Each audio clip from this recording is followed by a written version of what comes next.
Seigneur, tu es grand. Bonjour, moi c'est Annie du groupe Sagesse.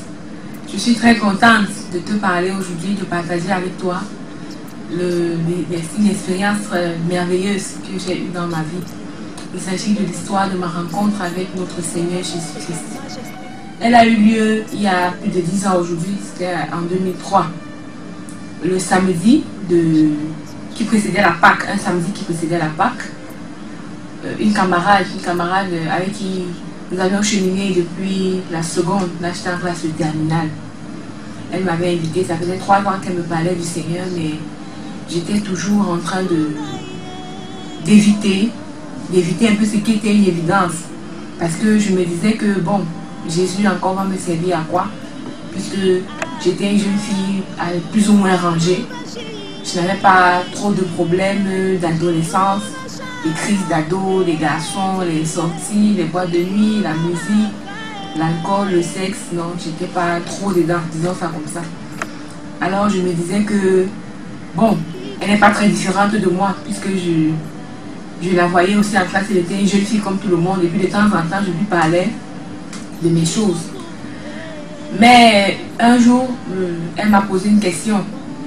Est-ce que tu sais où tu iras lorsque tu vas mourir? Je lui ai dit, ah, je ne sais pas. Mais où est-ce que tu souhaites aller? J'ai dit, au paradis. Elle m'a dit, ok. Est-ce que tu penses que tu vas aller au paradis, vu la qualité de ta vie?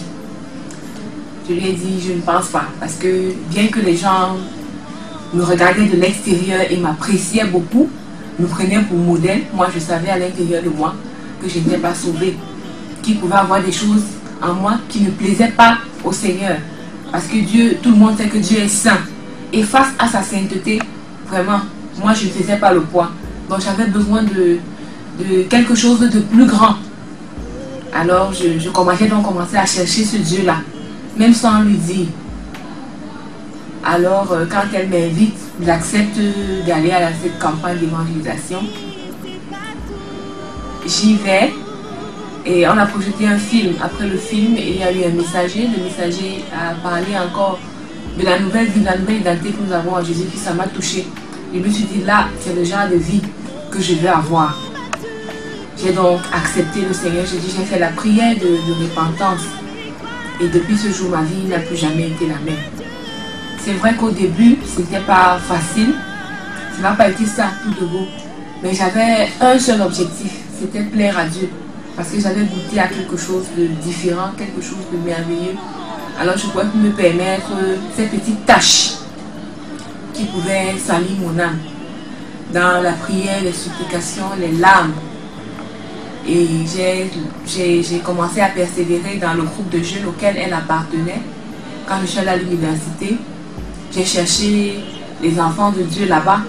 J'ai intégré le groupe biblique et j'y suis jusqu'à présent, 12 ans après.